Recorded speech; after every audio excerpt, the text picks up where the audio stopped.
What's good, YouTube? Quinn Wade Basketball Analysis coming to you with whew, the last playoff prediction is going to be LeBron James versus Victor Oladipo. This is a tough one because the Pacers have been flying under the radar. They've been a little bit underrated this season. They've been able to consistently win majority of the season. Only time they really struggled was when Victor Oladipo went down. They went on a little losing streak, but when he came right back, they went back into that top five, top six teams in the East. So that has to mean something. That this team been able to win consistently all season and win 48 games and be able to lose and go all the way back up to standings. So this team can play. This team is no slouch. This is not going to be an easy team for LeBron to lose. He haven't lost in the first round in years. Even in one game, he's been sweeping competition, but I think that all comes to an end against this Pacers team. And the reason why I say that is because Victor Oladipo is heartless. He's a heartless guy. He knocks down threes in the fourth quarter when the game is on the line. He's not scared to take the big shots. He's not scared of the moment. He's not scared to make the right plays. And he's a guy that can knock down free throws. He can knock down the mid range. He can create his own shot. He can knock down the three. And going back to the regular season, even though you can't base the playoff success off the regular season, Victor Oladipo had chances to end LeBron James and take the win for himself, and he was able to do it. He had literally shot threes in front of the Cavaliers bench that sealed the games against the Cavaliers. Not once, but if you are like, I prove it twice. He beat the Cavaliers twice this year by being able to blow them out and close the game. In one game, LeBron did everything he could to fight for the Cavaliers to fight back to win, and Victor Oladipo was able to close that game. So when it comes to fourth quarter, they finally they have a guy just like Paul George that can create their own shot and seal games for them. Victor Oladipo been doing that all season. And that's why he's a potential All NBA player and an All Star because he's been able to score and take over and flourish in the fourth quarter when they need him the most. Miles Turner has been a little disappointment, and that's going to be the problem with this Indiana team. Who's going to step up and help Victor Oladipo out? Who's going to step up and score some points for them to win? At the end of the day, they've been playing like a team. They've been playing like a collective, but they're going to need some things out of Bojan Bogdanovic. They're going to need his three-point marksmanship. They're going to need some stuff out of Trevor Booker being able to be an inside presence, grabbing rebounds and getting putbacks and rolling to the basket, getting layups and dunks.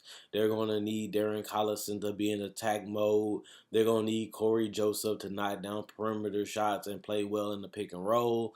They're also going to need Sabonis to come off that bench and have energy and get rebounds and be an inside presence. Lance Stevenson always showboating, but they're going to need him to be a playmaker.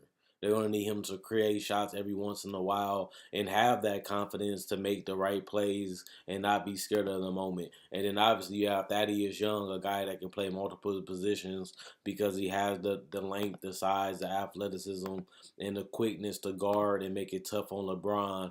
But it's no option. I mean, there's no answer for LeBron realistically because he done seen it all, done it all at this point. And at the end of the day, we're just going to have to see how long this series goes. But I'm going to make my predictions after I talk about the Cavaliers. The Cavaliers is a team that have been up and down. One minute they're showing that they're going to be contenders. Next minute, Isaiah Thomas come back and they fall down a little bit. Next minute, Kevin Love is in and out of the lineup, and they trade a bunch of players to get some new players in. Then George Hill goes down, Larry Nance goes down, Kevin Love goes back down with a concussion.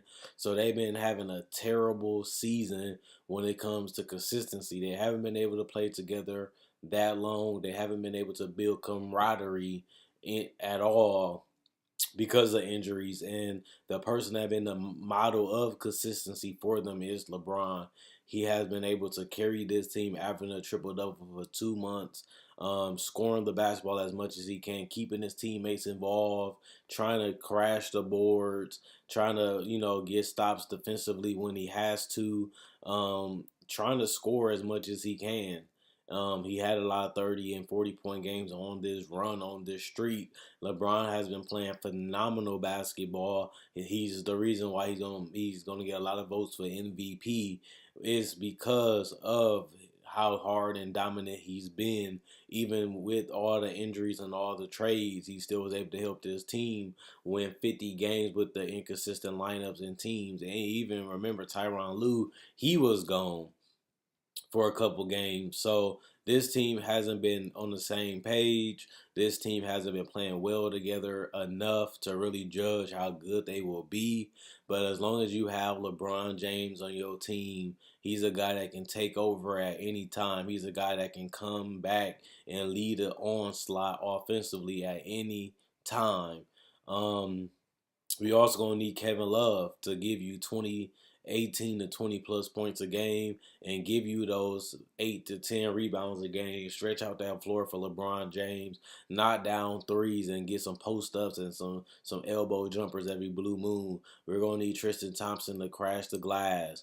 They're gonna need J.R. Smith to knock down and make shots.